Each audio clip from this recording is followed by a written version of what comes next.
with Shane Beamer again, you bring in Marcus Satterfield, you bring in Clayton White, and we're in spring ball right now. So let's move into that. Really the storyline, I think it has to start offensively with the quarterback position and Luke Doty. And I doubt you've probably seen a ton of what Shane Beamer has said, but he's made it pretty clear.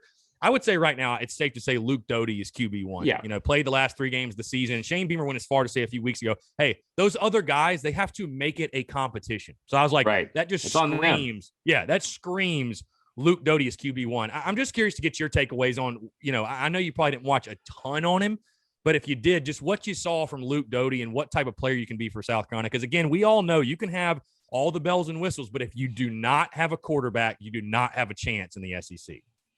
Well, yeah, I mean, I was very disappointed last year because my dumbass had Helinski as a top 5 quarterback in the SEC going into the season. Dude, so many of us were wrong about, and there's a ton of Gamecock fans. Well, there's a ton of Gamecock fans that will never forgive Mike Bobo because they all believe he ran him off, which it's up for debate.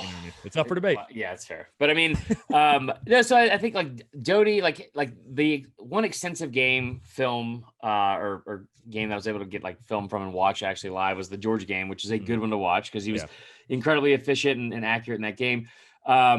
Has all the hype coming out of high school, 4-star kid. I think he's a Elite 11 finalist maybe or something like that. I mean, like by all means, like a good recruit and a big time get. First thing that jumps out when you talk about your quarterbacks is it's like a fucking episode of The Bachelor, man. It's the whitest QB room I've ever heard about. Colton, Connor, Jason, Luke. I mean, if that's not a fucking boy band waiting to happen, I don't know what is. So, but like, I think, what you said about like Beamer's comments is in the spring, you get nothing but coach speak. You get absolutely nothing but coach speak. And if like you're Saban, you get coach speak and somebody tries to like infer what that means. And then he just like rips their head off. Yeah. So Beamer was pretty open about this and saying how somebody's going to have to come take it. Like I think that speaks volumes because you can come in, have like a fair shot and have like an opportunity and like, give reps to everybody.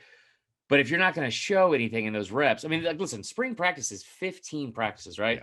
Yeah. It's 15 practices. It's at most schools, 3 scrimmages, and that's it. And then you're done and you can't even watch them practice until August? So close. Yeah, exactly. Yeah. Because if you want to come out to the field between these times, if you want to, but if you don't, you're not going to play. Right. So, I mean, I think that that's not a lot of opportunity. We saw a lot of this last year. We talk about with COVID, that's not a lot of opportunity for a brand new staff and talking about transfer players, especially that position, to really get acclimated to everything and try to show out. And I think that a lot of that will kind of work itself out over the summer. But the biggest thing that stands out to me about Luke Doty is the comment that Beamer's made multiple times now is that everyone on that offense looks to him as the guy. Like everyone looks to him as the leader already. And that's, again, like that is more important, I think, than being able to drop back and throw 63% of passes or whatever Colin Hill did last year.